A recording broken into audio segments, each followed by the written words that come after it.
Hello, you wonderful people, and welcome to another episode of Not Too Comic Book. This being a show where we talk about TV shows that are adaptations of comic books. For today's episode, I'm going to talk about the latest episode of Dark Matter as well as the latest episode of Wynonna Earp. Like always, if I'm talking about something that you want to listen to, you can always look in the description down below. I include the time when I start talking about each of the respective shows. So, for example, if you want to hear what I say about this week's episode of Dark Matter, you can skip to what I say about this week's episode of Wynonna Earp. But the first thing I want to talk about is this week's episode of Dark Matter.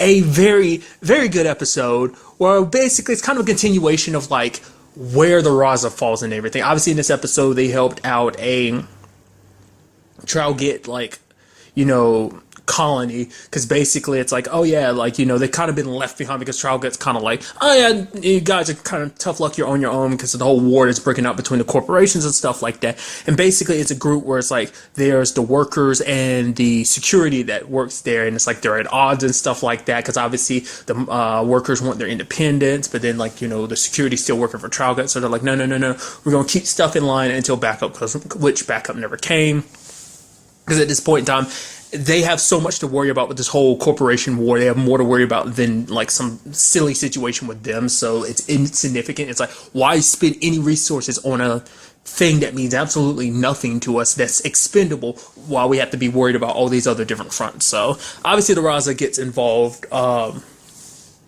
We ended up meeting the new guy. I forgot his name, but it's the dude who replaced Tabor, their handler dude, which is kind of interesting to find out that basically he cashed in and just like bounced. So I don't know if we're going to see him or not. I think the last time we saw him was in season 2, was when they stole the Blink drive originally. I think that's the last time we saw him. So, but subsequently since then he stepped out of the way, and basically a new guy stepped in, and he's kind of like their handler and everything, with his bodyguard Solara, who's kind of pretty much a pretty awesome badass, which she was like, oh yeah, I was this and that, and he's like, oh, and then him and 3 said at the same time, really? She's like, yeah, it was on my resume. You did read my resume, right? I was like, what? Yeah, read.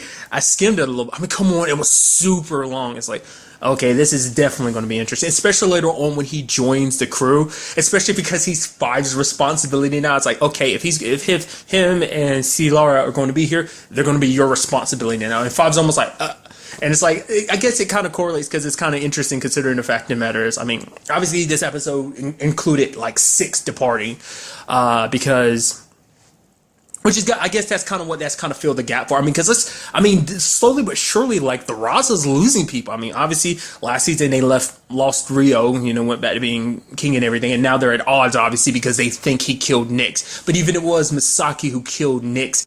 But then again, it does leave him to be a little bit responsible, considering the fact is that that would have never happened if he had never like gotten on the Raza to steal the Blink drive in the first place. So there's fault there and everything, which I'll talk about Rio and his situation a little bit later on. But that plus Nyx is gone, but now 6 decided to stay back because it's like this colony needs a leader, especially because their leader died in this episode. Because I really appreciate that like situation, because it's like from the very beginning I was like, okay, it's an explosive that killed him and everything. It's like, it's not the guards. From the very beginning I was like, yeah, this is some kind of like inside job. Someone's trying to rile stuff up. I was thinking it was like the new Tabor. I was like, for some reason I was thinking like, all right, it's him. He's a douchebag. He's because he's making a profit out of this situation anyway. Which at the end of the day, he wanted the workers to win. He didn't want to escalate things into a battle like this, especially a battle they wouldn't have been able to win against the guards and everything. But then, like, it's still in the back of my mind, like, oh yeah, he's playing both sides and stuff like that. For what purpose? Obviously, it's got to be some profit or something. Turns out it's not him. It's actually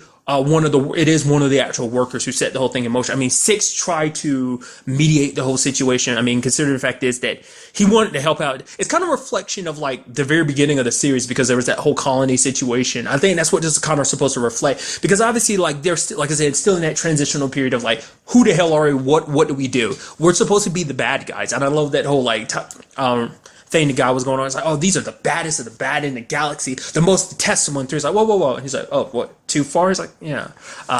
So previews of that conversation, still love it, but nevertheless, I mean, that's who they are. They're the Raza. They're the bad guys. And even like 2 is like, why are we going to get involved? We're terrible heroes. Anytime we step in and try to make things better, we just make matters worse, because it's going to blow up in our face. So obviously 2 has her reservations about it, and obviously 6 has been trying to talk to her the entire time, because 2 does want to do things differently, but so 6 is like, yeah, that's why he keeps talking to her. He's like, yeah, because you're listening to me. I know. So there's something there. You want to help out. You want to do the right thing too. But it's just like, after everything that's going down, like everything they've lost trying to be the good guys and everything, it's like, what has that done for us? We've lost people. We've been betrayed. So it's like, what does being a good guy really do for us? I mean, we're not going to go back to being who we were in no shape or form, but why try to be someone we're not necessarily, I mean, because once again, like what she brought up, like in last week's episodes, like we're trying so hard to make up for who we were,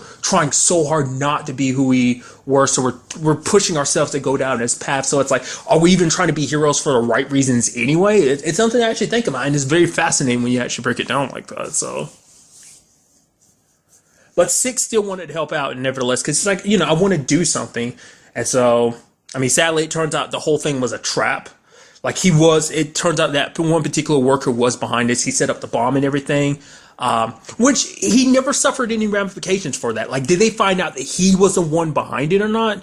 I mean, because 6 had pointed out to the the lady who was kind of taking over leadership of the workers and stuff like that. He was like, yeah, like someone set this up for whatever reason. I don't know. But it's like, yeah, like last time we saw it seemed like he was okay, but I'm surprised. Like, I don't know if there are any ramifications for what he did. I mean, especially considering the fact that he's a troublemaker, because eventually he's just going to cause more problems again. But it turns out the person behind all this that he was taking orders from, I was like, okay, was this like, because I was interested, because I was like, is it them working with Turgot? Like, are they working with them to is he working with them to get some kind of sweetened deal out of this? I'll help the corporations and it would get me out of this situation. But it's like, you're fighting so hard against them, why would you join them? But it's like, no, the person he's helping is the general, the same general that's from 6's past. And which is kind of an interesting thing for 6. I mean, because let's not forget, season 1, he tried to remedy the situation of trying to go after the general, but I mean, it turned out to be a clone. So, which I was halfway. The moment he killed him, I was like, okay, what is 6 going to do? 6 is going to shoot him. It's like, but maybe not kill him. It's like, nope.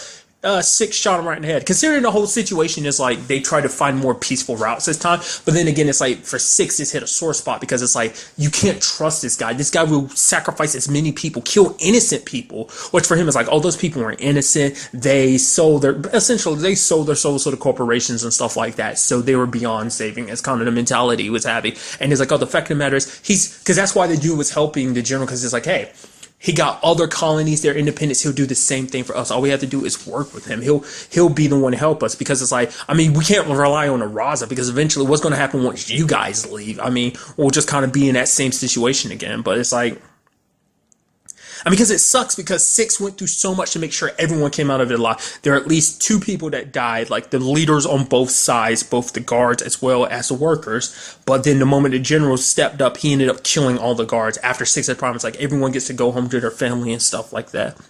I mean, it's you don't have to like the guards and everything, but they were just doing their job. This is the job they were given and everything like that. So, I mean, who's to say there wouldn't have been ramifications for them not doing their job? Stuff the corporation could have, I mean, once again, though, it's you've been abandoned, so it's just, you kind of wish things had kind of escalated a little, things had moved along a lot faster, things hadn't turned out the way they did, so. Still, like I said, I'm curious, will he suffer any ramifications, especially considering the fact is that 6 is staying around?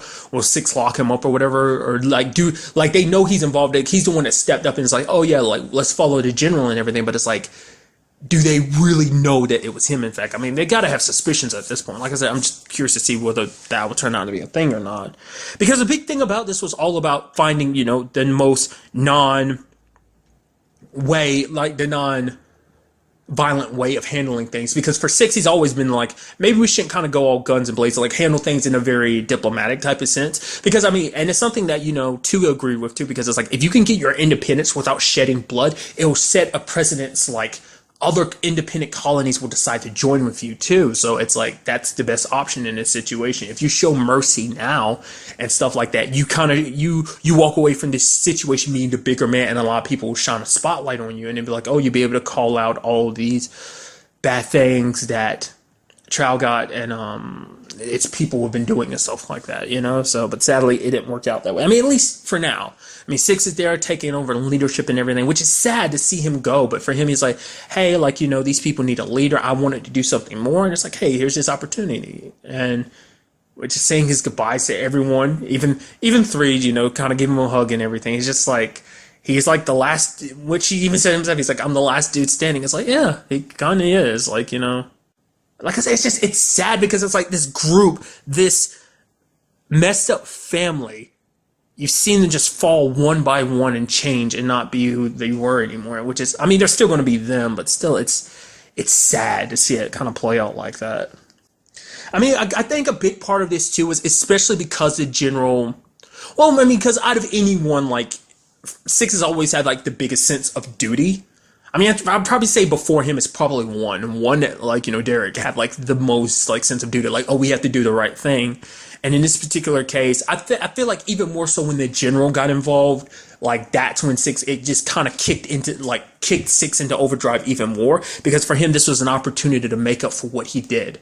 Once again, I thought it was going to be a clone situation, but it's like, nope, the general is dead. Like a situation he set out back in season 1, and I don't think it popped up at all in season 2, but yeah, that kind of got dealt with. It was him kind of confronting his past and stuff like that, so kind of putting an end to it. But I think it's still like I think he wanted to make sure that these people got out okay, because he didn't want a repeat of his situation. He didn't want them to, it's like the last thing you want is all those deaths on your shoulders and your slaves, because it's like this won't do anything. All it will do is turn you basically into terrorists. It won't turn you into, you won't be seen as like, oh, these people who stood up. It's like, no, you'll be seen as mass murderers, you know, just like Five's kind of seen as a general has been seen as. So whether or not we'll get any more Six, I keep doing that, sorry. Get any more of Six's story, or whether this is going to be the last time we see him for the rest of the season, or at least for a good long while, we'll just kind of have to wait and see. So, I mean, they're going to keep in contact and everything, but this seems like this might be where Six's story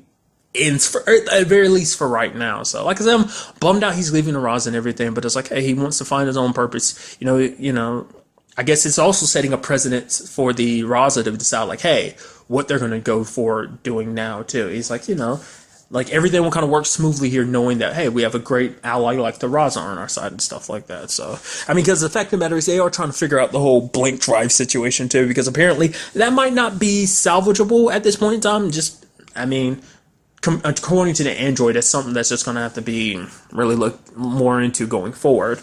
But I am curious to see that Tabar's like replacement, as well as, you know, Solara, like his bodyguard Solara. I'm curious to see what their roles are going to play out. Like, obviously they're going to be on the ship for a while, but I'm wondering, do they have ulterior motives for deciding to stay behind? Because even too, it's like, you really want to be on the ship? It's like, oh yeah, things are dangerous out there on your own, sure, with the war going on, but it's like, it's pretty dangerous on the ship too. It's just like, what she's offering, like, hey, the fact of the matter is, I've got all of Tabar's like lists and everything. It's like, dude, I can give you like jobs, and I got a list of his clients and stuff like that. So hey, like, I can throw some work your way. Obviously, I'll make some commission on it and stuff like that as your handler and stuff like that. So it's definitely gonna be interesting going forward to see what they're gonna bring to the table and what their story is this season, along with the Raza. So another part of this was because obviously the android ended up discovering, like, she ended like, oh yeah, there's some section off data. I was like, oh, it's like, oh yes, one of us did. I was like, oh, is this part of 4's retaliation that he talked about? And then I was like, oh no. I'm like, I'm such an idiot. That's 5's thing with Sarah.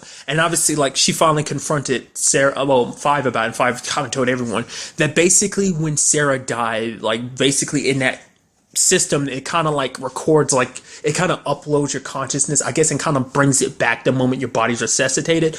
But because there was a dead body, like, since Sarah had died, there was no body for that consciousness to go to. 5 kind of sectioned it off somewhere, but she wasn't really sure, like, she didn't say anything, because apparently she's been working on this subsequently since, like, Sarah died.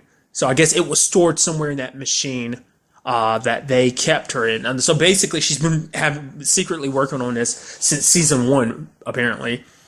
But she wasn't sure 100% if it was going to work, so that's why she didn't tell anyone. She didn't want to get anyone's false hopes, anyone false hope, in particular 3.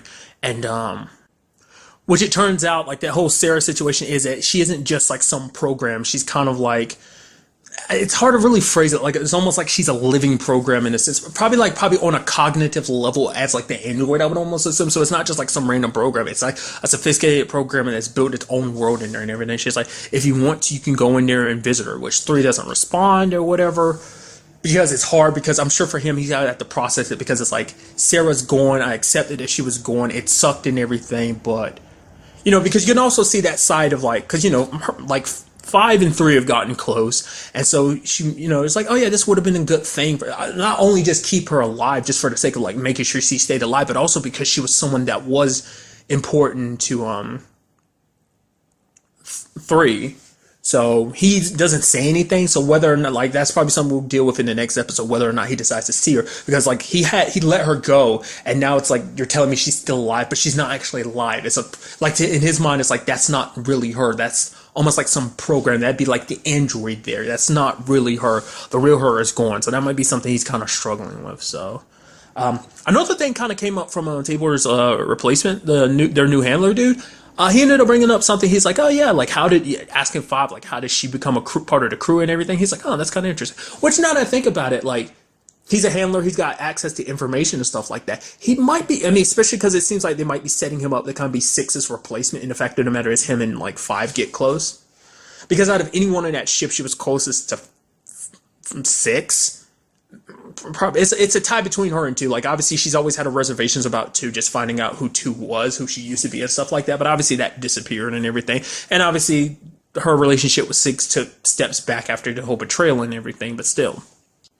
But he brought up the fact is, I forgot one of the people he mentioned, but there was like 2 other original members of the group, that, because they just asked him, so how long has, like, Tabor like worked with them? And it's like, oh yeah, back with the original group. And then like he mentioned 2 names. One of them was like Jasper, and she's like, whoa, who are they? It's like, oh, the fact is they were originally part of the the Raza. She's like, what happened to him? It's like, I assume Portia happened. So it's like, huh. So before Emily got aboard, there were 2 other members that did die. Because the question is like, why did you live and those others possibly didn't? Because we saw a little bit of it. Like, it came down to a vote. Obviously, like 1 and 6 were like, yo, let's keep them. Portia and Boone were all about like killing them, and then it came down to 4, Rio. I know I love how I kept bouncing like that between the 2, like calling them their names and their numbers. But then but Rio was like, yeah, we'll keep you around, because he saw that she was useful and everything. So whether that's, we still have never really looked too deeply into like what was her days like on the Raza before like their memory wipe and everything like that. Might never know either.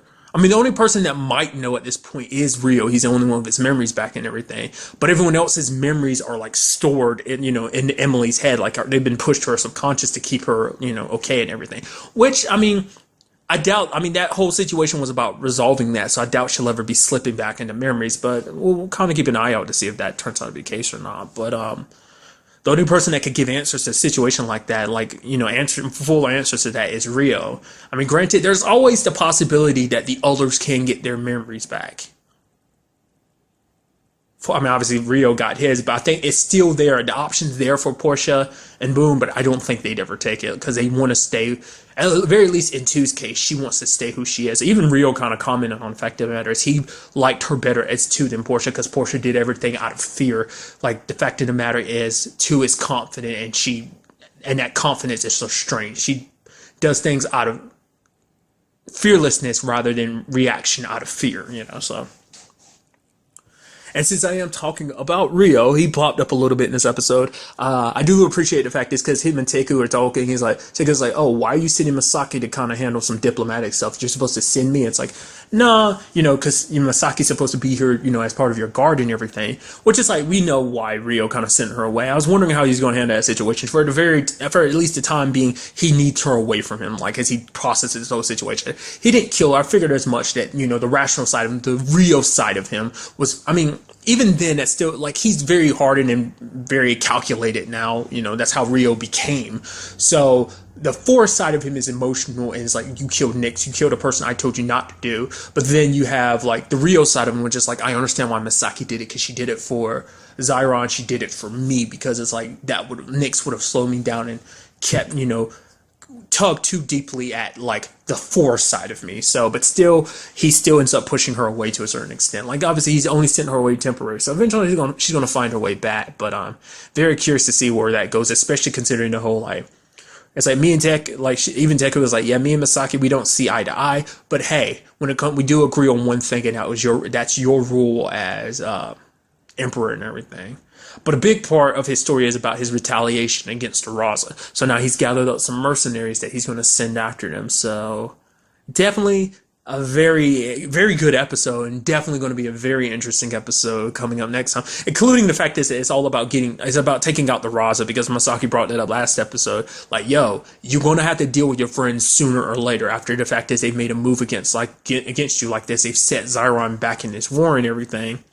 So get the blank drive back and take out the Raza, which is something, I mean, obviously he's got to stay on Zyron and take care of his people, so he needs it to pass on to someone else. But it's like, obviously he wouldn't, like, there's also the thing of like, he has reservations about doing it because he's not doing it himself. But once again, it's like, you're an emperor. You can't just go out and kind of handle business like that by yourself. You got to be there to lead your people and everything. So it might be a situation where he has no choice but to handle it himself, because I doubt these mercenaries are going to come out on top. It's still going to be interesting to see them try. So, like I said, I'm very interested to see what goes down in the next episode with these new developments. And now moving on to this week's episode of Wynonna Earp, a very, very good episode of Wynonna Earp, where we get introduced to someone from Wynonna's past, where she kind of knew a girl named Mercedes. Basically, she's come back to town to buy up like land, because after everything that went down in the season finale, like, all the quote unquote poisonings and everything, it's like, oh yeah, people are just probably kind of up and leaving purgatory. She's like, oh yeah, this is a perfect time to kind of sweep in. Later on, we end up finding out. I'm guessing she's going to be a staple this season, because apparently she's here because her siblings kind of basically got rid of their money, so she's here to kind of clean up house and everything, kind of take over operations and stuff like that, to get back some of the money that they've basically squandered or done whatever it is with. I'm curious, because she was on the phone talking with one of her siblings. I think it was her sister.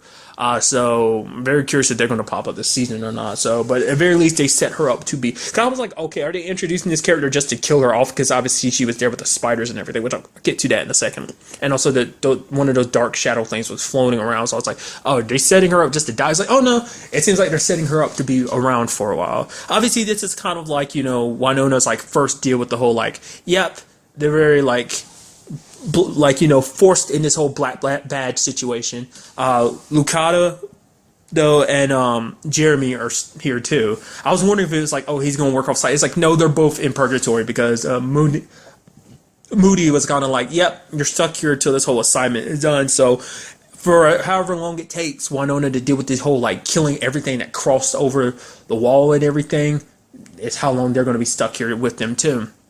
Which, interestingly enough, like, Lucado, like, looks at her, like, Wynonna, she's like, yeah, because I know this is all your fault. It's like, really? It's not mine. It's Willa. Willa's the one that did it, but she's like, oh, I know that you helped her do it. It's like, Wynonna tried her best to stop the whole situation, I mean, and that's a big part of this episode, too, is, like, a divided team, because it's like, without Dolls there, well, and Doc, to a certain extent, but I'll kind of like work. It's like Dolls is missing, and like the team is divided. It's like you got these two people here, which Wynonna doesn't trust, because it's like, yo, we were a fine team before. It's like, obviously we weren't the most well-oiled machine, but we were still a team nonetheless, because Dolls was there to kind of lead us and everything, kind of take charge. And it's just like, now it's kind of up to Wynonna, even though it's like Lucado's in charge. It's still like, this is her territory and stuff like that, so she kind of has to take charge in certain situations, even though Lucado wouldn't look at it that way, because she's like, yeah, you got your gun, you do your thing, yada yada yada. So it's her dealing with that whole situation. Plus the fact is, Dolls is gone. Now Doc is just not like being around like he's supposed to be. So I don't know. She just kind of feels lost, because at the same time she's also dealing with the whole situation. She's still suffering from the fact that she killed Willa. That's not something she's just going to easily get over. I mean, even this episode, she's like, they're burning some of her stuff, which Waverly's a lot more like okay with burning her, because the fact is, like, Waverly never really knew Willa like her and like Wynonna and like Willa knew each other, because she was kind of like, Waverly was always the odd sister out. That was obviously something you saw in the makings happening in season 1 when she returned and everything. But it's just like, she only knew this side of Willa, like the dark side of her that tried to do what she did. So, but because it breaks her heart too, because Wynonna looks at it, it's like the day like she killed her dad, she couldn't save her sister, But this was her chance to actually save Willa this time, and it's like things ended up the way they did. So because she's got her sister's blood on her hands, that's not something you just easily shake off. Like Wynonna kind of like laughs and jokes and stuff, like cracks jokes and stuff like that. But that's her defense mechanism. It's like her way of dealing with everything. It's the only thing that keeps her going, keeps her from falling apart. Because she doesn't have dolls there to rely on. Once again, you don't have Doc, which Doc's off doing his own thing this episode. He kind of blackmails Lakato because we end up finding out it wasn't the mayor that actually hired those hitmen, those mercenaries that came after him on the homestead last season. It was actually her, and basically he had gotten some files of like, oh yeah, like, because there was a moment like he was sitting at a desk and he was lifting the boots. He's like, what the hell is that? And I was like, what the hell did he notice? I was like, okay, did Dolls tell you about that being there? Maybe not, but he ended up finding the files himself, and he's like, hey, I'll blackmail you. Okay, I need you to give me money. It's like, wait, you could have gotten Doll's freedom, which he's like, no, I'm not worried about Doll's freedom because the fact of the matter is, I'm sure he's already killed all the assassins that you've already sent after him. I could have freed the Earps and everything like that, which he was like, no. I think now, whatever it is that Doc is doing, he's not telling anybody. He's giving Wynonna the cold shoulder. Wynonna's trying to open up to him and everything because he's got this feeling like something really bad is coming, which is obviously like apparent with everything that kind of went down this episode, but Doc isn't really listening to her. He's kind of doing his own thing. Obviously he's getting Shorty's back. I was like, okay, so he's trying to do a good thing for them on the side and everything, but then it's like, no, it doesn't seem like he got it back for their sake. He got this lady named Regina involved, and he's like, oh, I'm offering you protection. So it's like, protection from what? Is she another revenant that's kind of stuck around? And it's like, I don't want to be around here just in case the Earp heir decides to come up, like, trying to put me down, which she tries to do to another dude she runs into this episode, Earl. But nevertheless, or is there something more to that? Like, is she running away from someone in particular that he's offering protection from? That, I mean, whatever it is, he's working in that lab that was run by, I forgot his name, but it's Vinny's twin brother. Like, he's the one that made the like poison / virus thing that spread last season, by Bobo and everything like that. So they're working down there. That, like, Shorty's was just a front because he needed to work down there. So it's like, for what purposes, I don't know. Immediately my brain goes like, I think this is all some big elaborate thing that Doc doesn't want to get the others involved in. Like, because I think at the end of the day, no matter what the situation is between Wynonna and Dolls and everything, or her and him, like, Doc, it doesn't change the fact is that he does care about her. If he didn't care about her, he would have left. He wouldn't have came back, when Juan Carlo popped up in front of him and everything. So I think this is all some elaborate thing to help them, because he's constantly telling her, do not trust Lakato. She's just trying to like feign like, oh, you can trust her and everything like that. Almost like treating her like a serpent. It's like the moment you have your back turned, she will strike. He was getting on her like, don't get soft. Like, you need to stay tough, badass that you are for what's, this whole circumstance. You can't let your guard down around these people. Don't trust them type of thing. So it's like, I'm thinking like everything he's doing has to be about helping Wynonna. In some shape or form, he's helping her out, and he's kind of going about his own ways. Because I think the reason why he's like, yeah, I'm not going to help you, is like, oh, I could exchange all this blackmail for helping the Earps kind of get out of their situation. Maybe in his mind, it's like, because I know you can't do it. Because Moody would never let them go, especially after signing a blood oath and everything. Until they do their part, they're never going to be free of the Black Badge. So maybe this is kind of a contingency plan. So when that kind of goes its way, and Black Badge will probably ultimately kind of renege on the deal, he'll have a backup plan in play. Like I said, I mean, there might be more to it. Maybe he just has his own selfish plans, or, maybe there's just something else to it that Doc's keeping secret from her. It sounded like he was talking about like, yo, let's blow this place up. I don't know what, like, him and Regina, like whatever it is they're doing, whatever they're working on, is like blowing something up. It's like, oh, are you talking about like, whatever you're doing might be unstable, might blow up Shorties, or are you talking about blowing up Purgatory? Because the fact of the matter is, this episode reflected on the fact is that there's something that was there in a particular place that Mercedes was setting up the building and everything. The spiders were being drawn to. Earl was being drawn to something, which it was removed or whatever it was that was there is gone now. Because it constantly throughout the episode, like Wynonna's thinking like she's being haunted by Willa, because there's these black figure things kind of floating in the darkness, and it smelled like their mom's perfume. It's something that Willa wore a lot. So immediately her mind went there, but then like she doesn't know. if it was necessarily Willow or not. Maybe she's like, maybe this whole situation was just me trying to deal with the whole Willow situation, just an excuse for me to kind of finally let go. And so, also, it seemed like in this episode, it also seemed like Jeremy was like, at one point, he's like, "Oh, Doc's gonna be here." She's like, "Yeah." He's like, I could always wait outside, just for him to pop up." And she's like, "Go." And then Wynonna was like, oh, "Go ahead." He's like, "Yeah." So I'm guessing like he's fanboying hard because they're like, "Oh man, we could hang out and everything. Love to hang around you and everything." And Doc's like, "Oh yeah, that sure, dude, whatever kind of mentality." So it seems like he's just kind of like hardcore fanboying out right now. So I feel like, I mean, to be fair, Doc had his secrets in season 1 too. So. But even then, they were a lot more apparent. Well, not necessarily apparent. Well, he was looking for something or something. I mean, obviously, we know about the Stone Witch and stuff like that. So what is it that he's really up to this season? What are those black figure things? Because there are more than one. At the very least, there's 2. Doesn't seem like they have any faces or even really mouths. They kind of look like when one of them was screaming, you saw kind of like where its mouth should be, kind of like its jaw kind of come down, but like its mouth is kind of shut, and it seems like it has no face. So what is that? Is that something? Are they the things that were like freeing or getting whatever was drawing in those bugs? Because apparently those bugs are very tied to water. It's kind of what Jeremy was saying. So it's like, why would they be going so far away from water? So obviously something was drawing them in. Like Wynonna kind of bashes herself because she's like, she should have known something was up. Earl being drawn in by it, like so many supernatural things kind of being pulled in. So it's like, I mean, we already know the depths of something sealed there in the Ghost River Triangle because, well, we saw in the moment Willa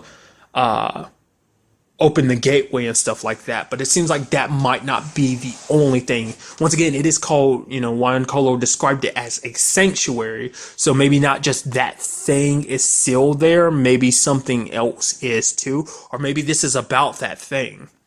Because I'm sure that's like a bit part of what Black Badge is trying to figure out too. Like what, like their ultimate goal is like, what the hell is this thing? Like what secrets does Purgatory really hold and everything like that? So that's the real motives behind everything like that. I mean, plus I guarantee you this gives them a more upfront look at Wynonna and everything. Trying to study the Earp era and see like, probably find some way to kind of find out how everything really works. Like I brought up last episode, I don't think, I mean, to my knowledge, and I've recently rewatched season 1, they never really explain how the, like, Peacemaker works the way it does, like, operates the way it does, being like the supernatural gun that it is, so. Another thing, too, to kind of consider is, like, I doubt Doc will tell her, like, obviously he brought up the, like, be careful around Lucado thing, but I doubt he's actually going to tell her, like, oh yeah, she's actually the one that sent those guys after dolls. Because if he did, there's no telling what Wynonna would actually do. So, like I said, I still want to give him the benefit of the doubt. I want to think Doc's doing everything for Wynonna as well as Waverly's sake, that he's trying to find them an out in this whole situation. He's trying to find an out for all of them, so. I didn't love, like, it's kind of interesting because you never see, like, Wynonna kind of flip out around, like, the way she did this episode, the moment, like, those, I mean, granted, not only were they bugs, they were, like, giant, icky bugs and stuff like that, which, if I saw those, I would have been flipping my lid, too. I just would have lost my damn mind. But I just love that random conversation of Jeremy, like, oh, so when you kill those things, did you get wet? And then, like, you see Waverly kind of poke out from the shower and everything. And then Wynonna's like, well, no, I mean, they'd have to kind of buy me dinner first or something like that. And he's like, what? She's like, kind of giving him a look. He's like, oh, God, no, that's not what I meant. I was like, the innuendos and stuff like that. It's like, you should have known that the way you phrased it like that would be a thing. But also another part of this episode is also Nicole's a little upset with Waverly, mainly because it's like, yeah, like basically her black badge, being a deputy and everything kind of got taken from her. I mean, to be fair, it's like, that was all set up under Dahl's orders, and now that he's kind of on the run, there's no room for that. It's like, Dahl didn't have the authority to do that and stuff like that. I mean, because she's kind of stuck working on regular purgatory cases, even though she's at this point, she knows there's more out there. She wants to help with those, but she can't get involved in everything because she's not supposed to know what they know and stuff like that, know what Black Badge knows and that officially does. I mean, maybe she actually lied about what Black Badge does, because the fact is, she was listening in during that whole situation last episode, but they don't know about that because they were asking, even Moody's like, yo, does anyone else know about this situation aside from the group of you that's here? It's like, nope. So, I mean, Waverly's looking at it as like, she's trying to keep a distance between Nicole and all this stuff because it's like, oh, I want to protect her and stuff like that, because if anything happens to her, like, it'd break her heart and everything, so. But, even with that said, Nicole does help out Waverly kind of look more into her past. It's kind of, we're kind of seeing that develop happening, which is interesting that she ends up confiding in Nicole instead of Wynonna, because Wynonna brought up the fact is that during the whole conversation about Willa, that's why I'm thinking like maybe she holds contempt for Willa even more, because it's like, because she had found a diary from Willa, so like when she was younger, Willa upset like, oh, they're bringing this new baby in. It's like, no matter what, this baby won't be one of us. Like the only ones are me and Wynonna. There's no Waverly. It's like, oh, even gave her a name like Waverly too. Like she had contempt for Waverly, and maybe that's why she treated Waverly the way she did in season 1, like always pushing her. Like Waverly even told that story last season about how like, oh, like it's like, oh, I won't tell Daddy if you walk across this beam or something. It's like, oh, like, and Waverly like, I was young, I could have broken my neck doing that. Like it showed that she was very kind of mean towards Waverly, and it seems like, well, now we kind of understand more why, because she knew the truth about her.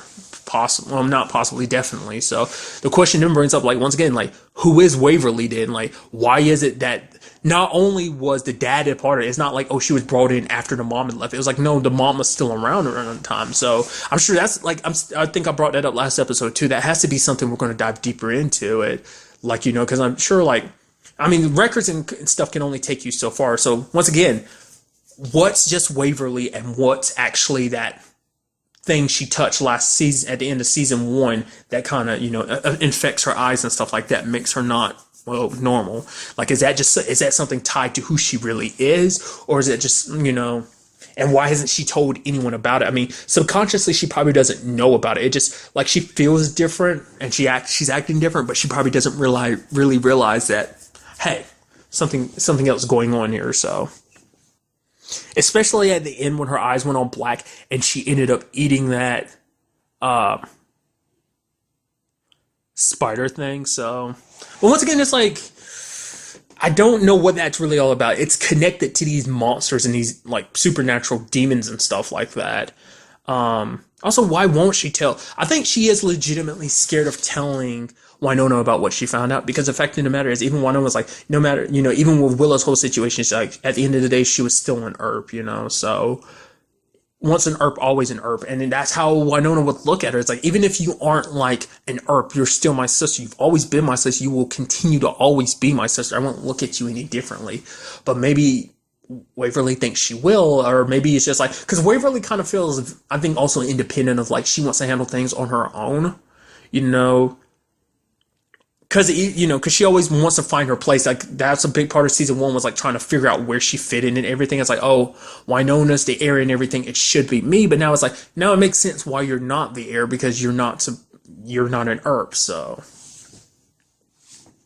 and she also brought up something interesting too about like this, when they had one of those spiders captured, and like, Wynonna's about to use Peacemaker. She's like, are you sure about that? Can you really got control of it again? I'm like, all right. Like, because it really hasn't been that long since season 1's finale. So like Peacemaker was still on the fritz a little bit because of the whole like, oh, another Earp around. But now that I guess Willa's out of the picture, it's back to being, fully hers again. Or maybe she was just referencing the fact is that Wynonna's actually a terrible shot in general and stuff like that. So maybe that's what she was referencing. Which I'm very curious to see, will it kind of turn... I figure, I guess the whole blue shot thing was only like, like the barrel glowing blue was only just because of like, oh, it's one Earp putting another down. Like, I wonder, are there ramifications for that? Like, we haven't, like I said, like, Wynonna's still dealing with it. But the fact of the matter is, that's unprecedented territory, isn't it? Because I don't think there's ever really been a situation where like, I mean, has there ever been a situation where multiple heirs have existed and one had to put the other down? So, I mean, what does that mean for Willa's whole situation? Is her soul at peace or whatever? Is she one of those things, considering the fact is it smells like their mom? Or is that connected to like, their mom in general? Maybe their mom isn't as normal. I mean, considering her family is far from normal, it's like, who's to say, like, the Earp side of things come from her dad, sure, but it's like, who's to say their mom is 100% normal too? Like, so many different questions. This episode just brought up more questions. Also, it turns out apparently a lot of the revenants that were connected to Boba, like the whole trailer park, they're bounced. So they really do have to rely on the Black Badge of trying to track them all down if they want to break the Earp curse and everything. So, and I was sitting here thinking about, if you can, there's something I'll probably have to look up myself. Why does the actress who played Lucado look so familiar? I feel like I was thinking that last season, but even more so now when I'm sitting and looking at her more often, because she, we're most likely going to be seeing her face a lot more. It's like she seems so familiar, but I just can't quite place it. It's bothering the hell out of me. Oh, and it's also something I totally forgot to bring up last episode. Just kind of a little side note thing, actors and stuff like that. Had no idea the actress who plays Waverly is an English actress. Had no freaking idea. British accent and everything. So that whole accent she put on from Scotland Yard last episode, I always appreciate that when it's just little inside jokes when it comes to shows, when an actor can it's always gonna be okay, for this one episode we're gonna pay homage to the fact of the matter is that you're putting on a fake accent and stuff for the show and everything. So here we want you to kind of use your real accent. I mean, then again, that was her putting. I mean, I doubt that was. I mean, that might actually be what she sounds like. I don't know. I feel like she kind of upped it a little bit, making it sound extra fake, but there was probably some authenticity to it. Maybe it was just her being 100% authentic. Struggling to say that, I apologize. It's just kind of a thing I just kind of wanted to add on at the end there. So like I said, very good episode, and I'm very interested to see what goes down in the next episode, where we go from here. I mean, now I'm sitting here thinking about maybe the whole eating spiders thing is because maybe deep down we know what Dawes is kind of demonish himself or monstrous. Maybe Waverly's side of the family, wherever she comes from, is actually demon-esque as well. I mean, eating a bug like that, controlling other monsters and demons like that, I feel like you'd have to be some powerful demon. So maybe she comes from a powerful demon family and stuff like that. So it'd definitely be interesting because that means there's another person you can add to the list that is very important to Wynonna that's not normal. No one in her inner circle is normal. Now that you think about it, Waverly's got her whole situation, Dawes has got his whole situation, and Doc is in his particular situation. It's considering the fact is Wynonna's not normal herself, it's for you to have non-normal people around you makes sense. So, like I said, very interested to see where next episode, as well as the rest of the season takes us. But really, that's all I want to talk about in this episode. Till the next time we meet, be happy, be safe, live life to the fullest, and enjoy it. Good day and goodbye.